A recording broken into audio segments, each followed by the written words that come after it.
Antes de começar a exposição do texto e a leitura, eu quero que você observe o capítulo 33 e veja a sua divisão.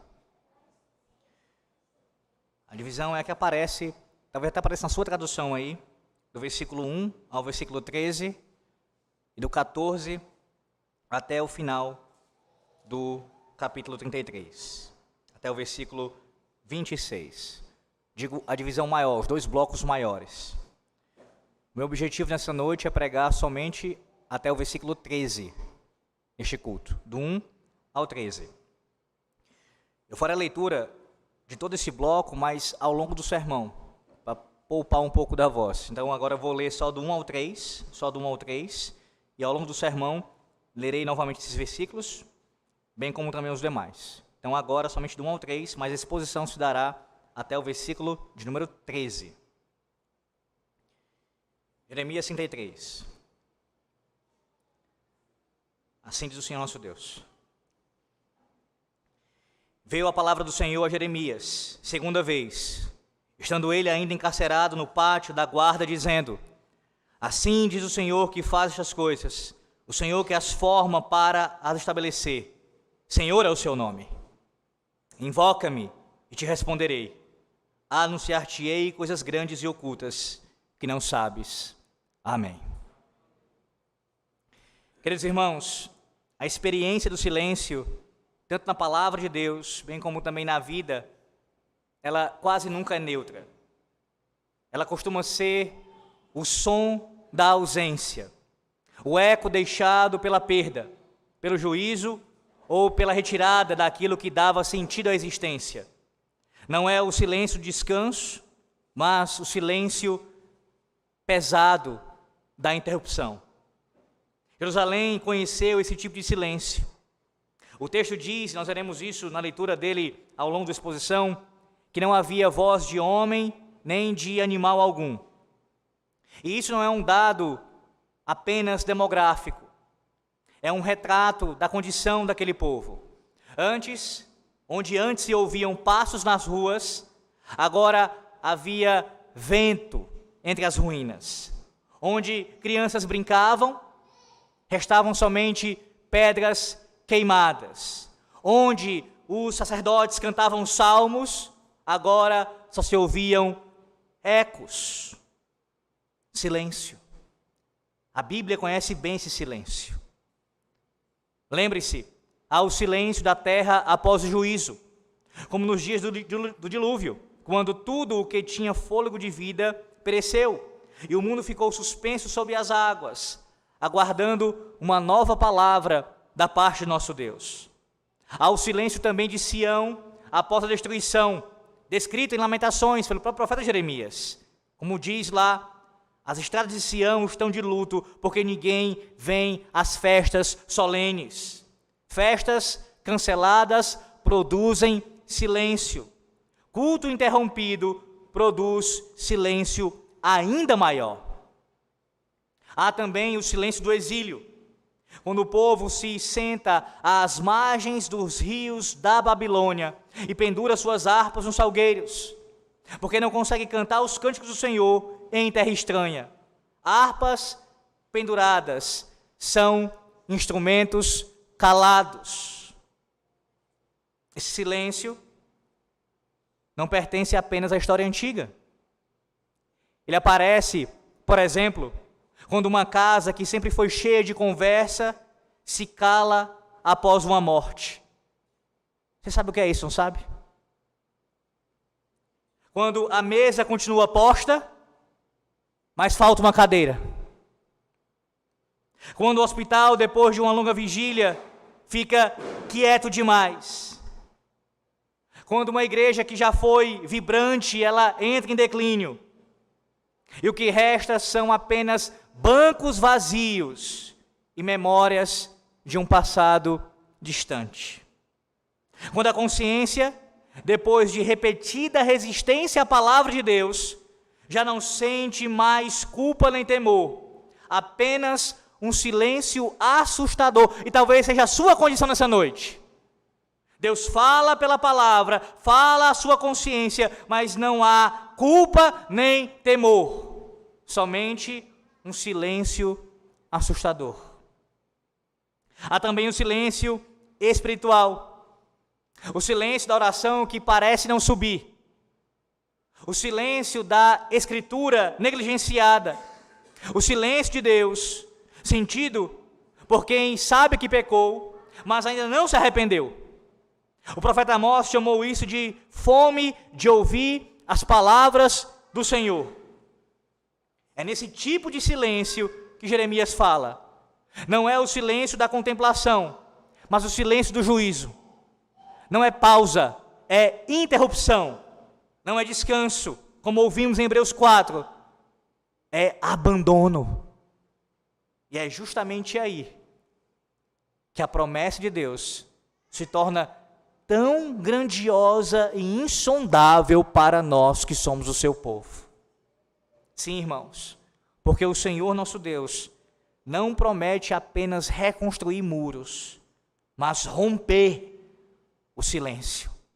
Ele promete que vozes voltarão a ser ouvidas, que o riso retornará, que o louvor ele subsistirá o eco vazio. Sim, irmãos, o Deus da aliança é o Deus que fala novamente quando tudo parece calado. E quando ele fala, o silêncio não tem a última palavra. Quando Deus fala, o silêncio não tem a última palavra. Seja qual for o tipo de silêncio que você esteja passando, a experiência, qualquer uma que eu descrevi nessa noite, ou alguma outra particular, quando Deus fala, como fala agora, o silêncio não tem a última palavra. Não tem. E nessa noite nós ouviremos que o Senhor Deus, Deus do pacto, Ele é aquele que restaura o seu povo e o abençoa com perdão, paz, alegria e segurança, cumprindo fielmente as suas promessas pactuais. Eu vou repetir. Yahvé, o Deus da aliança, é aquele que restaura o seu povo e o abençoa com perdão, paz, alegria e segurança, cumprindo fielmente cada promessa pactual que saiu da sua boca, porque o Senhor Deus o disse. O Senhor Deus o disse. E quando Ele fala, não há silêncio. Veja, o capítulo 33, como um todo, ele nos conta aqui promessas de paz e prosperidade. Este capítulo, meus irmãos, envolve temas que já ocorreram nesse chamado livro da consolação, que começou ali no capítulo 31. Mas veja, não é apenas um apêndice daquilo que veio antes, de forma alguma. Embora, de maneira indubitável, continue o tema do capítulo 32, a respeito dos tempos gloriosos que viriam quando o Senhor restaurasse a sorte do seu povo, aqui ele esclarece as implicações internacionais da obra do Senhor entre o seu povo. No versículo 9 ele faz isso. E também lança luz sobre a figura davídica e messiânica pela qual esta restauração ela seria promovida. Este é o tema, inclusive, da segunda parte do capítulo, a partir do versículo 14, que veremos numa outra oportunidade. Essa figura do Messias aqui, essa figura davídica sendo apresentada. Enquanto na primeira parte, o texto do sermão, a ênfase é mais sobre as condições da terra prometida, uma vez agora restaurada. Veja, de maneira mais específica agora a divisão do texto, no caso até o versículo 13. De forma geral, do 1 ao 13, nós temos aqui as bênçãos para o povo restaurado, do 1 ao 13. Bênçãos para o povo restaurado. Do 1 ao 9, nós temos aqui a reconstrução de Judá e Jerusalém. Reconstruindo Judá e Jerusalém. Deus trabalhando nessa reconstrução. Versículos 10 e 11, a alegria na cidade. E nos 12, versículos 12 e 13, os rebanhos em abundância. A primeira seção do capítulo é dividida pela fórmula introdutória nos versículos 1, 10 e 12. Veja, versículo 1 diz, versículo 1, mais uma vez. Veio a palavra do Senhor. Versículo 10. Assim diz o Senhor. E no versículo 12. Assim diz o Senhor dos exércitos. São marcadores aqui da divisão desses 3 blocos que eu mencionei. Embora a cidade fosse experimentar devastação no futuro imediato, como diz o versículo 25, depois disso o Senhor proveria abundante paz e prosperidade para o seu povo, como diz o versículo 6 ao versículo 9, restaurando sua alegria, mais uma vez, versículos 10 e 11, e revertendo a desolação de sua derrota, versículos 12 e 13. Mais uma vez, versículo 1 e 2, veja o que diz o texto sagrado, versículos 1 e 2. Veio a palavra do Senhor a Jeremias, segunda vez, estando ele ainda encarcerado no pátio da guarda, dizendo: assim diz o Senhor que faz estas coisas, o Senhor que as forma para as estabelecer, Senhor é o seu nome.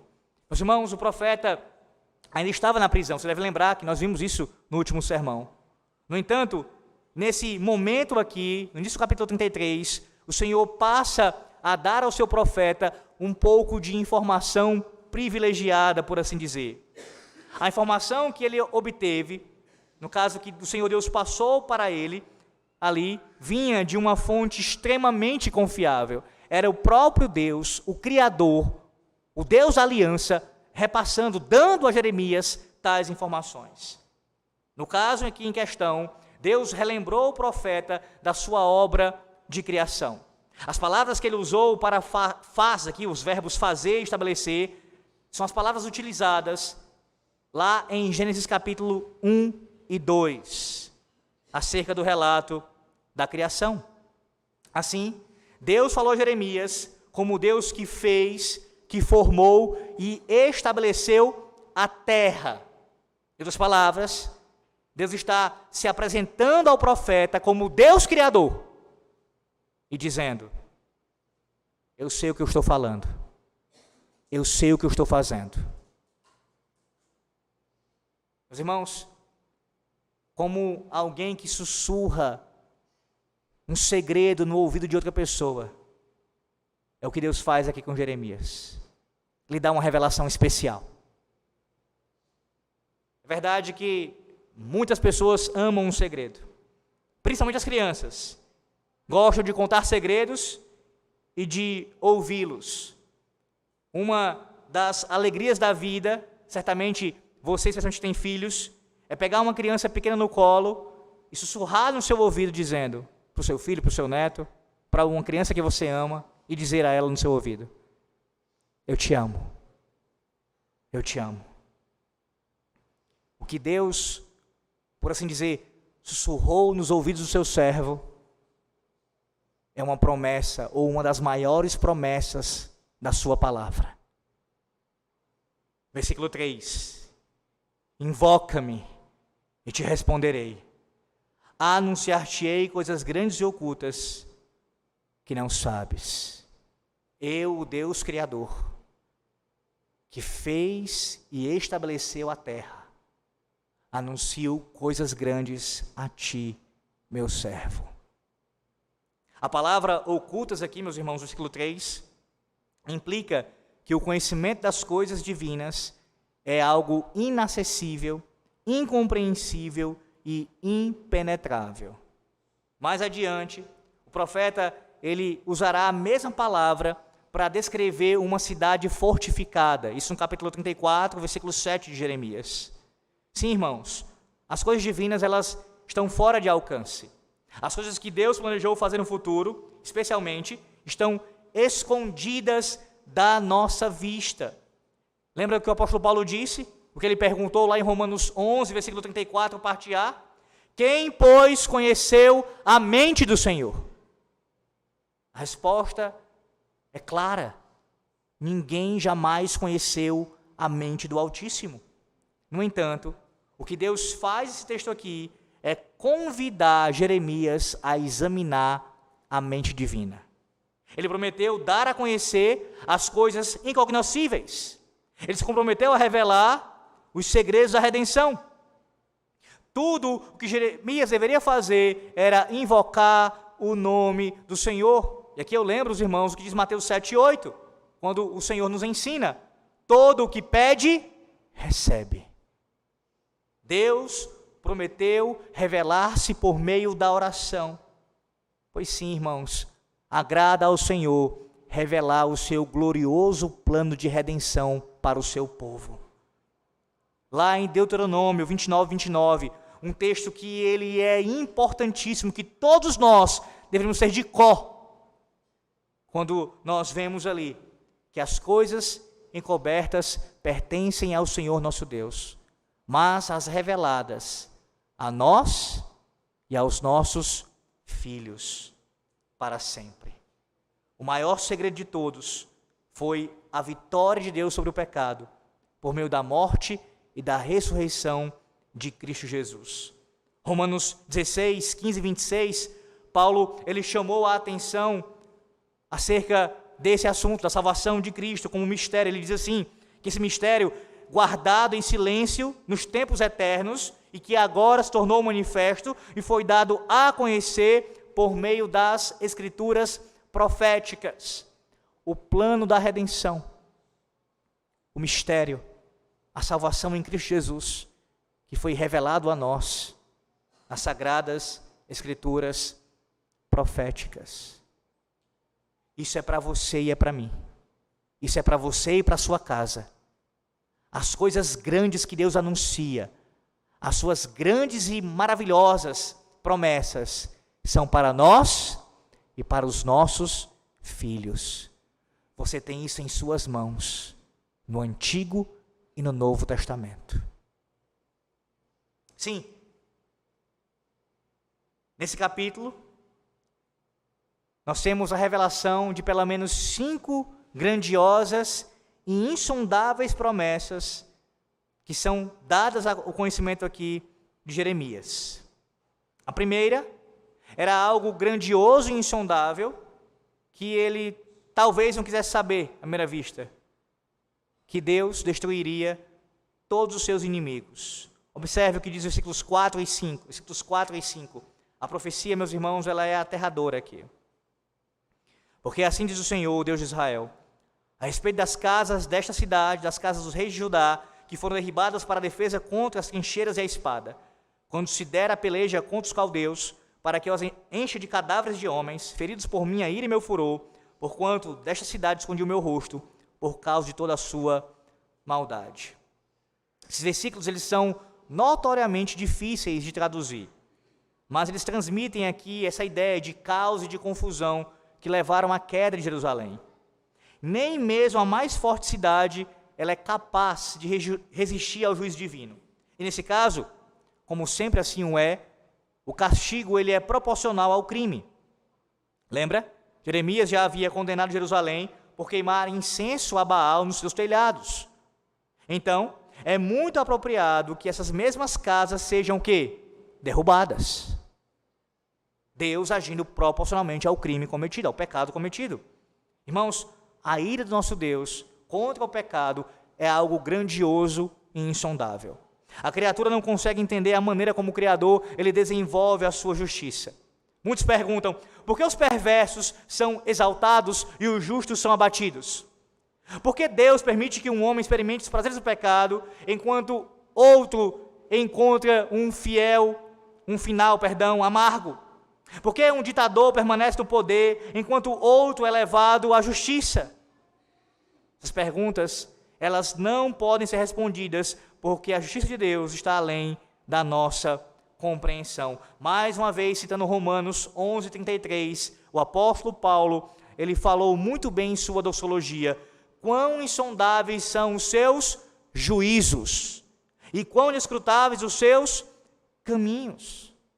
Os juízos do Senhor, eles podem ser insondáveis, e de fato são. Mas também, meus irmãos, há algo de grandioso em relação a eles. Uma das grandes coisas sobre Deus, sobre a sua revelação, é que ele não vai tolerar o mal. Como disse Jeremias no versículo 5 aí, na parte B, desta cidade escondi o meu rosto por causa de toda a sua maldade. Deus fará o mesmo ao final da história. Então o que ele vai fazer? Ele vai virar suas costas para os ímpios. No último dia, todas as palavras perversas todas as ações malignas, todos os pensamentos profanos, tudo que foi cometido de pecado contra Deus e não houve arrependimento, confissão, fé em Cristo, tudo isto será levado a julgamento. Esse dia de julgamento será um grande dia. Será grande, meus irmãos, porque Deus mostrará o quanto Ele é grandioso. Deus não manchará a sua honra, permitindo que algum pecado fique impune. Isso não vai acontecer. O nosso Deus não é um juiz corrupto. Não há negociatas com Ele. Todo pecado deverá ser e de fato será julgado. Todo pecado.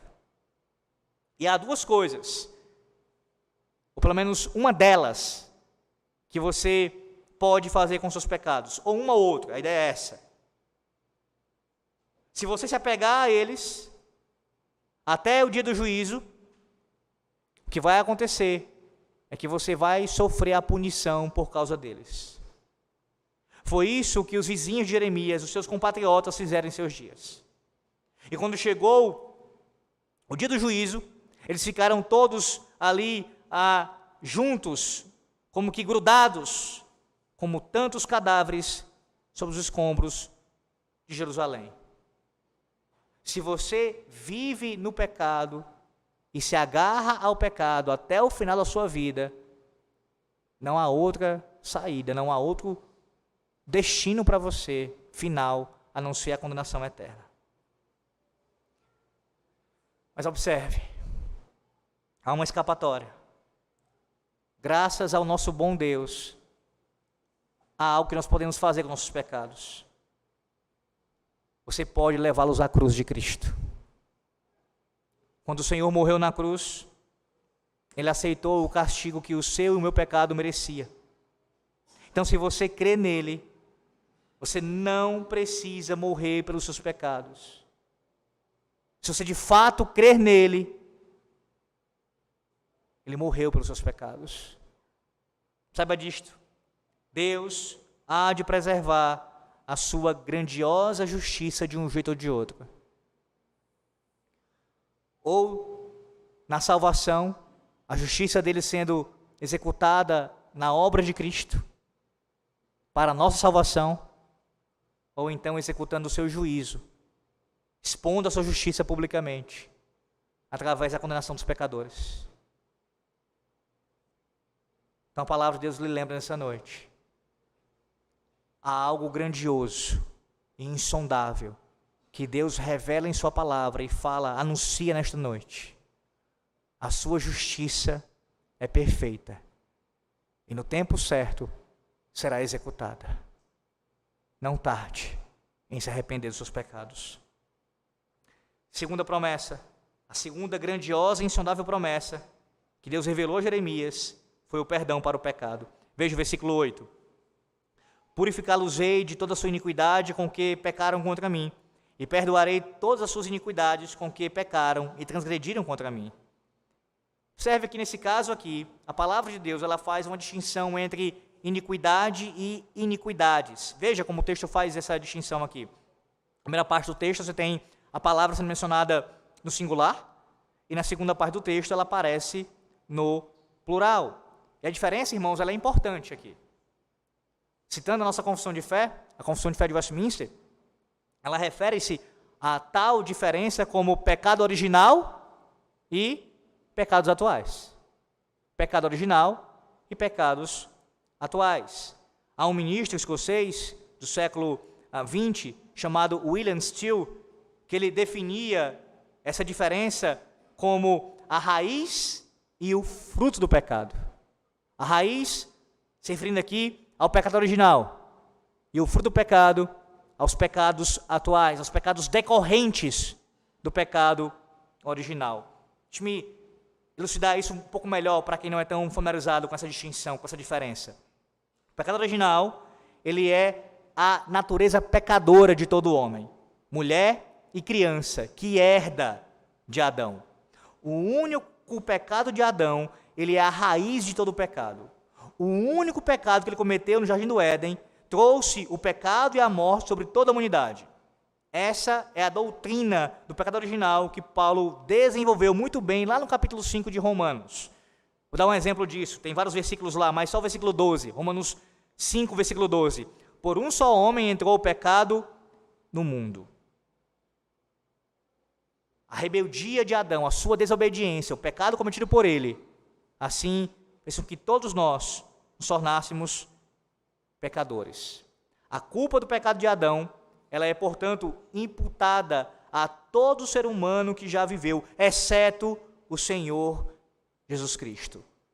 Como os puritanos gostavam de colocar, na queda de Adão, pecamos todos. Todos pecamos. A doutrina do pecado original significa que mesmo antes que uma criança cometa o primeiro pecado, ela já é uma pecadora. Não é quando somente ela comete o primeiro pecado no sentido ativo, consciente, mas ela, na sua concepção, não é assim que Davi fala de si mesmo? Já há um pecador no ventre. Em seus comentários sobre Romanos, João Calvino explicou da seguinte maneira, abre aspas para Calvino: a depravação natural que trazemos do ventre de nossa mãe, embora não produza seus frutos imediatamente, ainda é pecado perante Deus e merece o castigo dele. Veja como essa teologia do pecado original ela é importantíssima para a gente entender a condição da raça humana e das crianças, o que inclusive lança luz sobre a salvação de infantes, a eleição deles. Veja, embora não produza seus frutos imediatamente, ainda é pecado perante Deus e merece o castigo dele. Não é necessário que tal criança primeiro peque. Ela já, por ser pecadora na concepção, uma vez que é pecadora, merece o castigo dele. Logo, não seria injusto, como de fato não é, Deus condenar crianças ao inferno. Isso aqui é o chamado de pecado original, diz Calvino.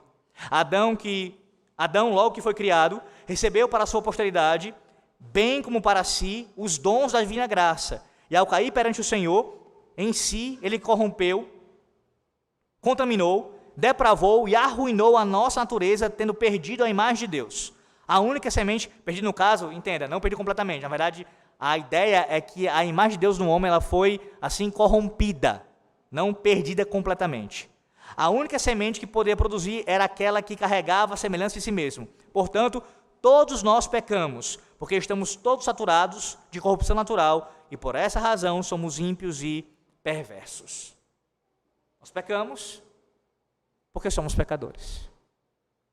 Não somos pecadores porque pecamos. Isso é boa teologia, teologia fiel à palavra de Deus, é teologia reformada. Nós somos pecadores, ou melhor dizendo, nós pecamos porque somos pecadores. É isso que nós aprendemos com a palavra de Deus. Portanto, o pecado original, meus irmãos, a raiz do pecado é mal o suficiente. E mesmo por si só, a natureza pecaminosa que herdamos de Adão merece a ira e a maldição do Senhor Deus. Mas veja, depois disso, melhor dizendo, depois do pecado original, nós ainda, infelizmente, trazemos ainda mais juízo sobre nós, pelos pecados que nós cometemos. E aí a lista é enorme. Idolatria, assassinato, adultério, roubo, cobiça, todo o resto após o pecado original. Os pecados assim chamados atuais. Ouça bem uma descrição tão fiel, precisa e profunda de um pastor presbiteriano escocês, chamado Thomas Boston, acerca do pecado original. Ele diz assim, bem como também dos pecados que são acrescentados, pecados posteriores. Ele diz assim: o pecado original é a desova que o grande Leviatã deixou nas almas dos homens, de onde provém toda a sorte de pecados e abominações atuais. Ou na linguagem da nossa confissão de fé, a confissão de fé de Westminster, no capítulo 6, seção 4, diz assim: dessa corrupção original, pela qual ficamos totalmente indispostos, adversos a todo o bem e inteiramente inclinados a todo o mal, é que procedem todas as transgressões atuais. Percebe? Iniquidade e iniquidades. Iniquidade no singular, pecado original. Iniquidades. Todos os pecados provenientes do pecado original. A ideia é essa. Uma vez que nós somos concebidos em pecado, ao longo de nossas vidas, um verdadeiro amontoar de pecados acontece sobre nós. Quanto mais você vive, mais você experimenta isso. Mesmo que você tenha sido salvo, convertido no ventre da sua mãe, certamente que se essa foi a sua experiência, a sua vida de impiedade ela é menor de entrega ao pecado em comparação a alguém que passou a vida inteira vivendo no pecado e só conheceu Cristo depois de muito tarde. Claro, tem diferença quanto a isso.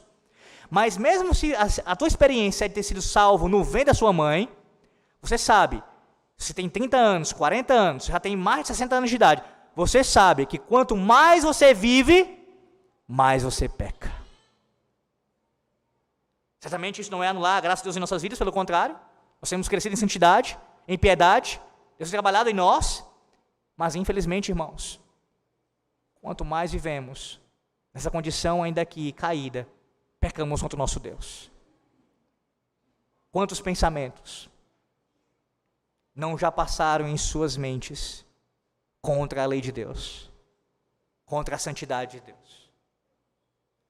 Quantas palavras frívolas saíram de suas bocas, da minha boca, em nosso tempo de vida?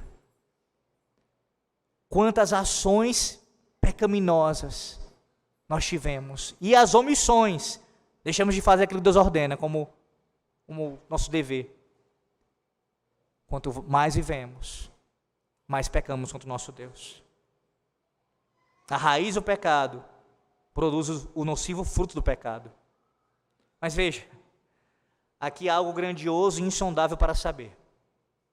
Deus purificará o seu povo de todo o pecado que cometeram, e Ele perdoará todos os seus pecados de rebelião contra Ele.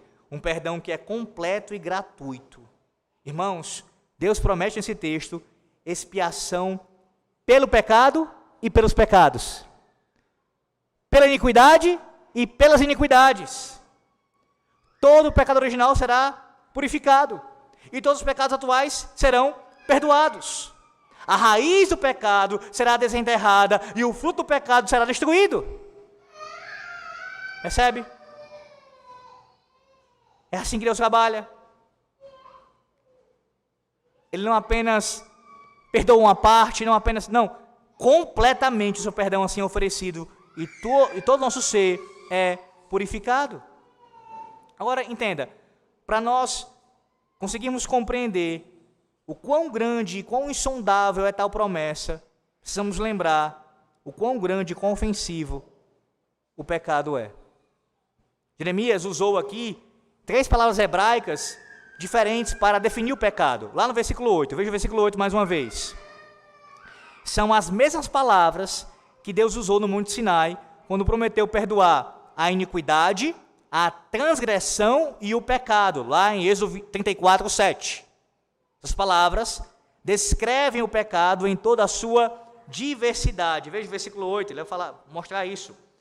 A purificação da iniquidade, ele vai dizer, com que pecaram contra mim, perdoarei todas as suas iniquidades, e ele vai falar sobre com que pecaram e transgrediram contra mim. Então você tem que a palavra, tanto aparece a palavra iniquidade, como a palavra também aqui pecado, bem como também mais uma vez aqui a palavra iniquidade. Como eu disse, no original hebraico há 3 palavras distintas sendo utilizadas aqui, diferente da nossa tradução que coloca dessa forma aqui. Ou colocando melhor para os irmãos, iniquidade, transgressão e pecado. As 3 palavras aqui representam 3 palavras distintas no original hebraico. Iniquidade refere-se a algo torcido ou curvado. A frase todos os seus pecados significa errar o alvo. E já a palavra iniquidade pode ser, no caso a palavra iniquidade no final aqui, pode ser referida como rebelião. Rebelião. O pecado é cada uma dessas coisas. É tanto torcer como dobrar a pessoa que Deus criou retamente. A Bíblia diz isso, Deus criou o homem reto. O que o pecado faz? Ele dobra, ele torce o homem. Bem como também o pecado, ele é errar o alvo da lei de Deus, sua lei perfeita. E também o pecado é, e aqui veja, iniquidade, pecado, transgressão, ele também é uma rebelião ativa contra Deus. Independentemente de como você queira chamar, o povo de Jerusalém era culpado de tudo isso. Tudo isso. E nós ouvimos, irmãos, quantas vezes aqui, não foi? Idolatria, adultério, esquecimento do Senhor, prostituição, ignorar os profetas, opressão contra os pobres, rejeição da verdade, dúvida acerca de Deus, abuso dos fracos, falavam mentiras, buscavam riquezas, prejudicavam os estrangeiros, matavam inocentes, roubavam bens, cometiam perjúrio, seguiam a Baal, quebravam o Shabá, assassinavam crianças, traíam amigos, transgrediam a aliança. A lista é enorme. Um débito infinito diante do Senhor Deus. Mas a promessa anunciada aqui a Jeremias é de que todos estes pecados seriam perdoados. Por isso é uma promessa maravilhosa. Por isso é uma promessa que é insondável. Quão insondável é que Deus ofereça perdão para a desobediência, idolatria, adultério, hipocrisia, assassinato, roubo, infanticídio e rebelião. Deus precisa ser um Deus muito grandioso para oferecer tal perdão de pecados. Grande em misericórdia, compassivo, benigno. E no centro do insondável plano de Deus para a purificação do pecado está a cruz de Cristo. Quando nosso Senhor foi crucificado no Gólgota, o sangue escorria das suas mãos, dos seus pés, do seu torso. Nesse sangue, irmãos, isto é, por meio da sua morte, a purificação de todo pecado, tanto o original quanto os atuais. Cristo suportou todos os nossos pecados e carregou todos eles na cruz. É lá, é na cruz de Cristo que encontramos perdão para os nossos pecados, como ouvimos muito bem pela manhã, irmãos. Toda vez que tentamos remissão de pecados, a parte do sangue aspergido, da aspersão do sangue de Cristo, nós lutamos em vão. Só há perdão por causa da pessoa bendita do nosso Redentor, da sua obra consumada. Como Paulo diz em Efésios 1:7, acerca de Cristo, no qual temos a redenção pelo seu sangue, a remissão dos pecados. Ou João, escrevendo em 1 João 1:7, o sangue de Jesus, seu Filho, nos purifica de todo o pecado. E aqui, antes de passar para a próxima promessa, escute muito bem. Nós cremos e professamos a doutrina da expiação limitada de Cristo. Os irmãos ouviram agora, recentemente, no mês passado, acerca disso em nossa conferência, herança reformada. A expiação de Cristo, ela é limitada. E aí nossos adversários se levantam e dizem que nós estamos diminuindo o poder, a eficácia, a glória de tal expiação. Quando na verdade é o contrário. Ela é limitada quanto ao seu número, ou para quem ela é designada, um número específico, que é enorme, que é incontável de pessoas, mas é um número específico, destinado a este número de eleitos por Deus Pai. Por isso é limitada, no sentido de ser definida. Ele morreu pelos eleitos, pelo povo. Mas a sua obra de redenção não é limitada em seu poder. Percebe? O sangue de Cristo tem poder para purificar todos os pecados. Todos eles. Desde a rebelião de Adão e Eva lá no Éden. E seja qual for o pecado que você imaginar. Seja qual for o pecado que você tenha cometido. Qualquer um deles. Veja, todos aqui citados. Blasfêmia, idolatria, assassinato. Qualquer um deles. Imoralidade sexual. Qualquer um deles.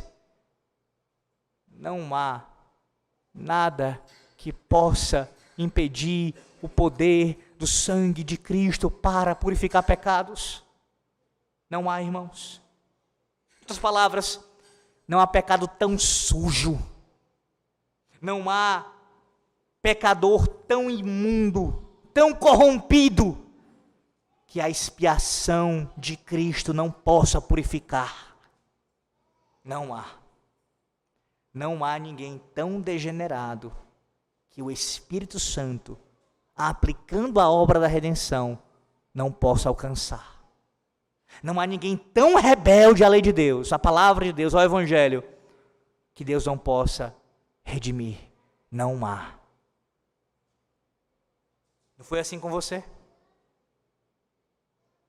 Assim comigo? Nós que somos os piores dos pecadores? Não foi assim? Deus nos alcançou.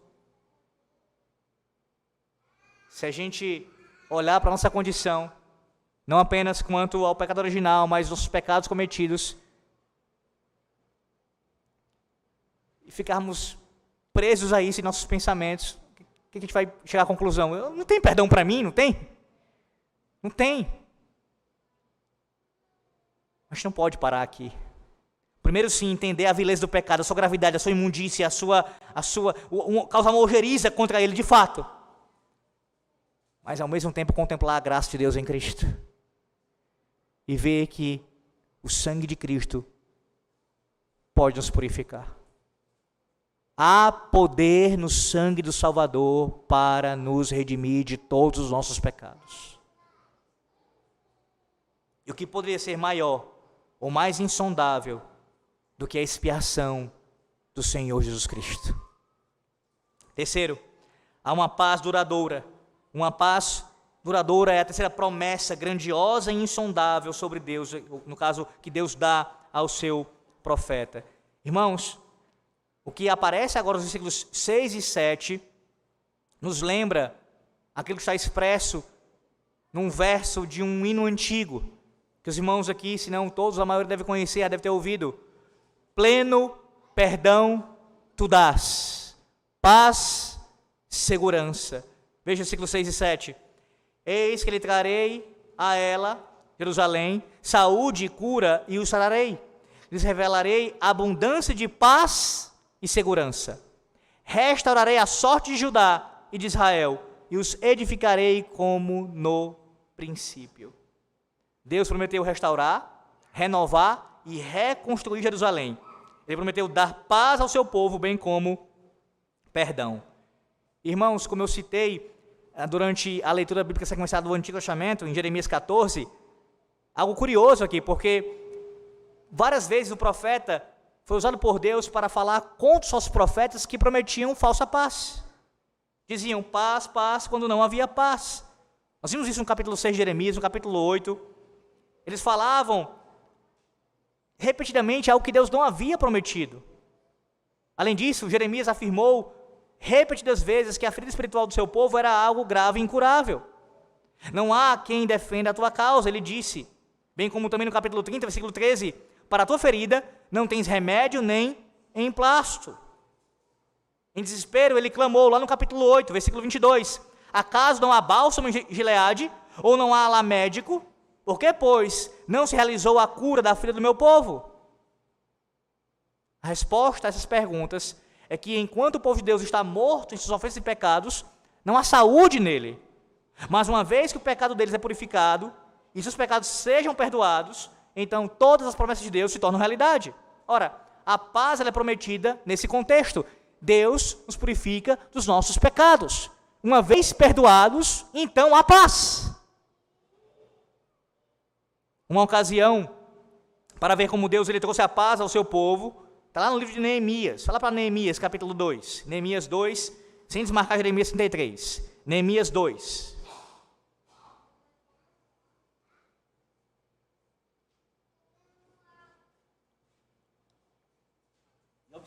Observe que isso ocorre mais de um século depois da morte do profeta Jeremias. Neemias ele examinou Jerusalém e encontrou a cidade do modo bem parecido com os babilônios a haviam deixado. Ele disse, Neemias 2, 17, parte A. Estais vendo a miséria em que estamos, Jerusalém assolada e as suas portas queimadas. Porém, Neemias não deixou a cidade em ruínas. Parte B do versículo 17. Vinde, pois, reedifiquemos os muros de Jerusalém e deixemos de ser opróbrio. Irmãos, o livro de Neemias, ele segue descrevendo como a cidade foi reconstruída, porta por porta e pedra por pedra. Deus trouxe Judá e Israel de volta do cativeiro e os reconstruiu como no princípio, assim como ele prometeu em Jeremias 33, versículo 7. Ele fez isso. As palavras, ele trouxe paz ao seu povo. Ele cumpriu a sua promessa. Paz maior ainda, com maior consciência, com maior conhecimento, experimenta o cristão, o servo de Deus na nova aliança. Qualquer pessoa que confia em Cristo para a sua salvação, tem a paz de Deus. Não é algo para amanhã, agora já. Nós que estamos em paz com Deus, que fomos reconciliados com Deus, já temos paz com o Senhor.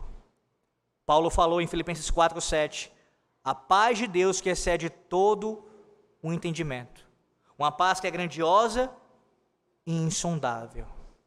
Então, se você recebeu pleno perdão, paz, segurança, como diz o antigo hino, só há uma coisa a fazer: louvar a Deus. Louvar a Deus. Veja o versículo 9 de Jeremias 33. O grande e insondável plano da redenção merece o maior dos louvores. Merece o tipo de louvor que Deus promete que o seu povo renderá. Versículo 9. Jerusalém me servirá por nome, por louvor e glória, entre todas as nações da terra que ouvirem todo o bem que eu lhe faço. Espantar-se-ão e tremerão por causa de todo o bem e por causa de toda a paz que eu lhe dou. Escute bem isso. Aqui nesse versículo 9, Jeremias, ele testifica aqui do valor evangelístico de uma igreja que adora ao Senhor. Percebe? Quando a igreja adora a Deus, em toda a sua insondável grandeza, o mundo se assenta, por assim dizer, para tomar conhecimento disso. Como disse um certo autor, aqui certamente podemos ver um dos mais poderosos agentes contínuos do evangelismo, não apenas pregando, nem um ataque a outras pessoas por sua pecaminosidade, mas a vida vibrante, o caráter repleto de alegria da comunidade de fé. Como assim?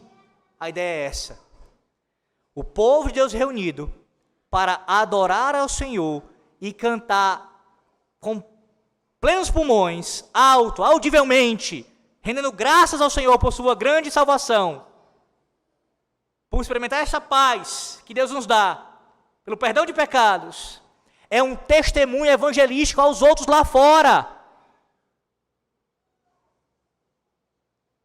Não, isso não anula a sua e a minha responsabilidade de falar do evangelho para outras pessoas que não conhecem a Cristo. Você deve fazer e continuar fazendo, orando por elas, falando de Cristo, dando bom testemunho com a sua vida, com a sua conduta.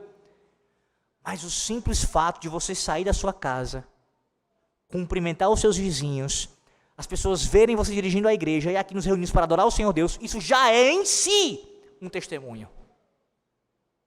O louvor que damos ao nosso Deus já é em si um testemunho. Percebe o quão importante é nós nos reunirmos para adorar o Senhor Deus? Por todas as razões existentes, tantas outras. A primeira delas porque Deus ordena. Mas também, irmãos, porque a gente às vezes perde isso de vista, não é?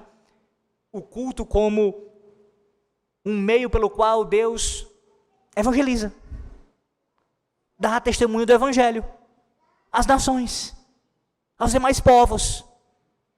Há um povo que não pertence a uma etnia específica, que a cada semana, uma vez por semana, e igrejas mais puras e mais fiéis, 2 vezes no santo dia, se reúne para adorar o Senhor, o único Deus vivo e verdadeiro.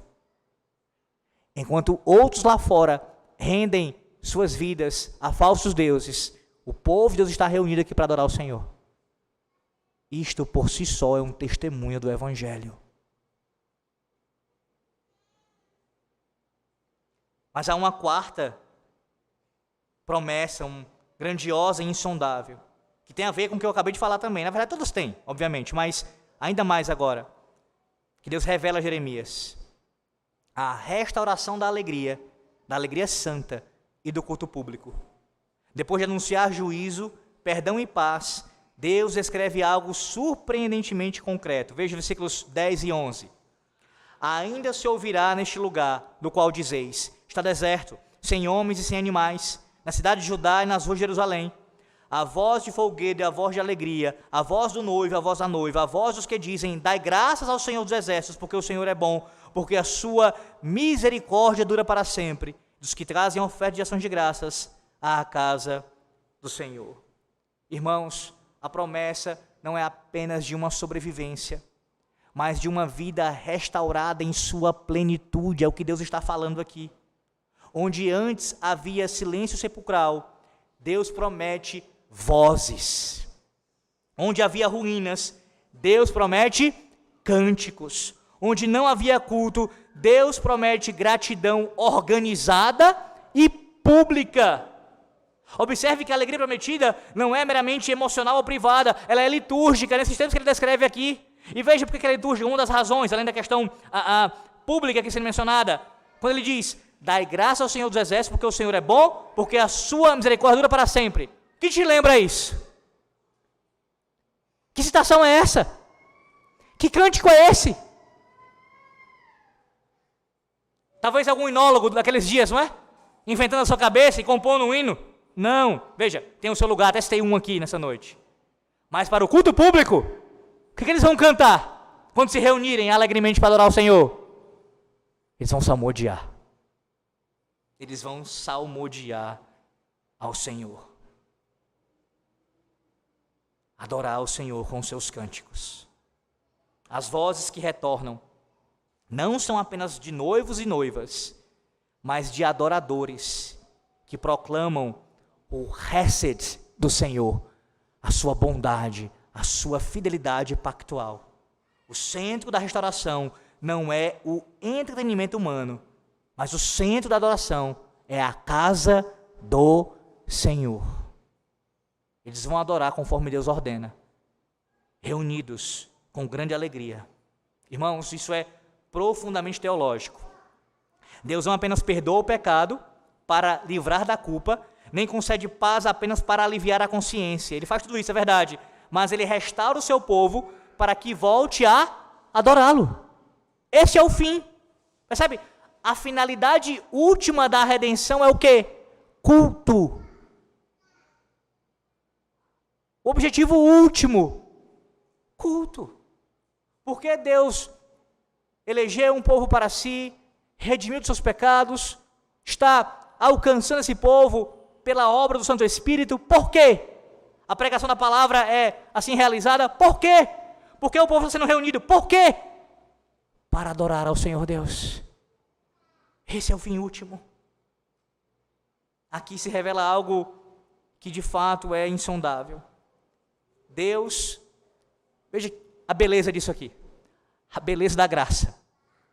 Deus não abandona um povo que profanou o seu culto, corrompeu o templo e transformou a adoração em idolatria. Ele mesmo, o Senhor Deus, cria novamente as condições espirituais para que o louvor brote do coração purificado. Não entenda isso mal, a minha fala aqui. É claro que Deus exerce juízo contra cultos profanos, de pessoas que não estão nem aí, ignorantes, enfim, se entregam a um culto e assim. Foi o que Deus fez, Deus castigou, mas veja, a ideia é que Deus mantém a sua promessa e há os seus remanescentes. E Ele faz que seu culto volte a ser praticado como Ele ordena. Isso nos fala muito, irmãos. Quando a gente olha para um lado, olha para o outro, nós observamos o quê? Qual é a realidade dos nossos dias? O culto do Senhor sendo profanado. A adoração a Deus sendo assim, desrespeitada. Hoje mesmo, no grupo que eu faço de pastores, parte desse grupo de pastores, eu vi um vídeo lá, onde um indivíduo, numa igreja batista, acho que no sul do país, e veja, não é apenas porque é batista, até porque no nosso meio acontece isso. Um indivíduo que se diz pastor, se vestindo de Papai Noel e pregando. Hoje, irmãos, hoje, você olha para isso e diz: como podem tratar o culto ao Senhor assim? Como podem desprezar aquilo que é sagrado. Como podem? Aquilo que nós deveríamos tratar com maior honra, com maior cuidado. A adoração ao nosso Deus. Olhar para esse tipo de circunstância nos deixa desencorajados e muito tristes. Mas Jeremias, a palavra do nosso Deus em Jeremias nos lembra que o Senhor Deus, Ele mantém a sua promessa fiel. E há em nossos dias, por sua graça soberana, aqueles que não se prostraram diante de Baal. Ou nesse caso de São Nicolau. Aqueles que não se corromperam, que não andaram conforme os costumes dos pagãos, aqueles que mantêm a fidelidade somente pela graça de Deus, perseveram, e não aceitam inovações, nem crendices, nem outro tipo de loucuras em seus púlpitos. É a promessa de Deus aqui em Jeremias, de que haveria, isso ainda vai acontecer em sua plenitude, é claro, mas até a volta de Cristo, Deus tem um povo que se reúne para dar graças a Ele e adorá-lo como Ele ordena. De fato, essa promessa encontra seu cumprimento maior na nova aliança. Por meio de Cristo, o culto não está mais preso a um edifício em Jerusalém, mas se espalha por toda a terra. Onde quer que pecadores perdoados se reúnam em o nome do Senhor Jesus, conforme Ele ordena, de acordo com a sua palavra, nós temos as vozes de gratidão, substituindo o silêncio da morte espiritual. A restauração da alegria no culto é grandiosa, irmãos, porque glorifica a Deus, e é insondável, porque brota onde antes só havia culpa, ruína e juízo. Há ainda uma quinta promessa. Veja como o dia do Senhor, assim é chamado em sua palavra de deleitoso. Porque de fato o Senhor nos exorta, admoesta, nos confronta os pecados, mas o quanto nós pela manhã e agora à noite já ouvimos de promessa após promessa. Promessa após promessa. Promessa mais promessa. E veja, não é um político falando. Não é um mero homem pecador prometendo. É o Deus eterno dizendo, eu cumpro, eu velo em cumprir a minha palavra. E mais uma promessa aqui para nós encerrarmos. Uma quinta promessa, intimamente ligada também à anterior. A quinta promessa é o restabelecimento do cuidado pastoral e da ordem da vida sob a mão de Deus. O Senhor declara, versículos 12 e 13, ainda haverá neste lugar pastagens para os rebanhos se deitarem, e nas cidades da região montanhosa passarão os rebanhos novamente pelas mãos dos que os conta, diz o Senhor. A imagem é deliberadamente simples, quase que doméstica aqui. Rebanhos deitados em segurança. Pastores contando suas ovelhas. Uma vida cotidiana restaurada. Essa é a ideia. Mas veja, essa simplicidade esconde algo que também é profundamente teológico. Jeremias, meus irmãos, havia denunciado repetidas vezes o quê? Os maus pastores de Israel, que eram estes, tanto a liderança civil, bem como também a liderança eclesiástica, por explorarem o povo e conduzirem o povo à ruína. Agora, nestes versículos, Deus promete uma reversão completa, cuidado, ordem, descanso e supervisão fiel. A expressão aí, passarão os rebanhos pelas mãos dos que os conta, aponta para isso, uma atenção pessoal, uma responsabilidade, um zelo contínuo. Nenhuma ovelha é esquecida pelo bom pastor, nenhuma é perdida por descuido, tudo ocorre sob o olhar atento do Senhor, o verdadeiro pastor de Israel. Essa promessa, irmãos, ela também transcende o exílio, ou nesse caso, o retorno do exílio. Deus cumpre essa promessa, em alguma medida, no fato de eles retornarem do exílio babilônico, décadas depois, mas ela encontra sua plenitude no reinado mediador do nosso Redentor, na pessoa do bom pastor, que conhece cada ovelha e cada cordeirinho pelo seu nome.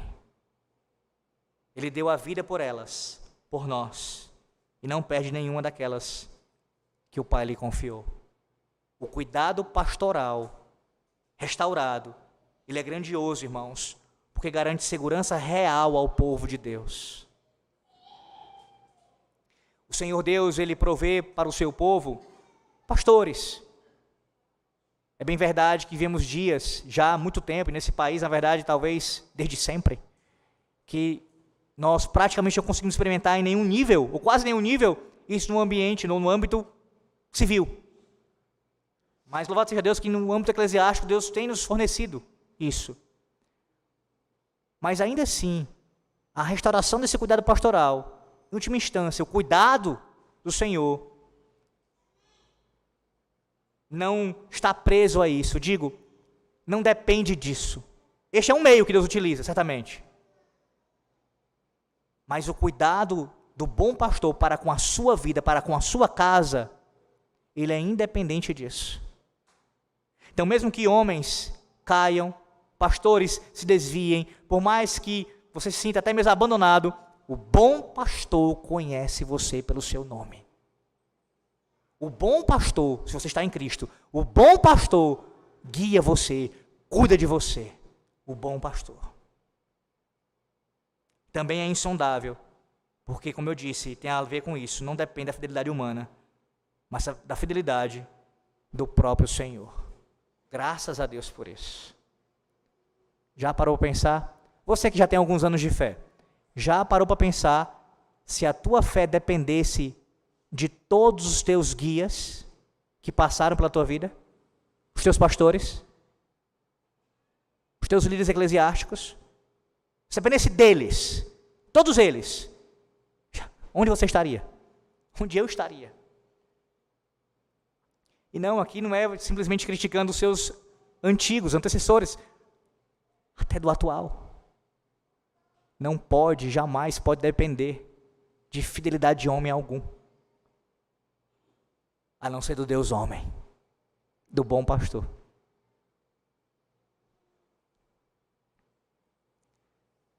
O Deus da aliança, irmãos, é o Deus que fala novamente, quando tudo parece calado. Qual é o silêncio que você experimenta nessa noite? Lembre-se que quando ele fala, o silêncio não tem a última palavra. Talvez seja essa a sensação do seu coração nessa noite.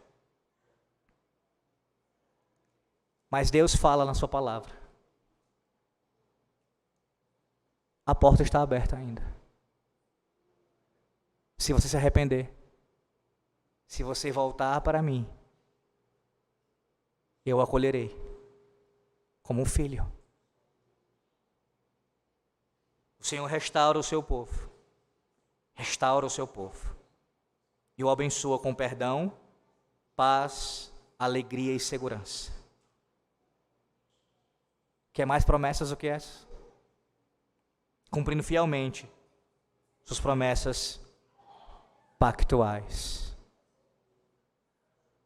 Pela manhã e pela noite você recebeu hoje mais e mais o Senhor. Não apenas para esta semana, já caminhando para o final do ano, mas para o resto da vida. Porque tais promessas trazem encorajamento para a nossa caminhada até a volta de Cristo. Se apegue a elas pela fé. Abrace-as pela fé. Creia. Creia. E assim descanse no Deus que fala. Não por novas revelações, mas pela sua palavra. O Deus que anuncia coisas grandes e insondáveis. E que fala diretamente com o seu povo como um todo, mas também de forma individual ao seu coração. Aquele que perscruta o mais profundo do nosso ser e trata conosco. A Deus seja a glória pelos séculos dos séculos. Amém.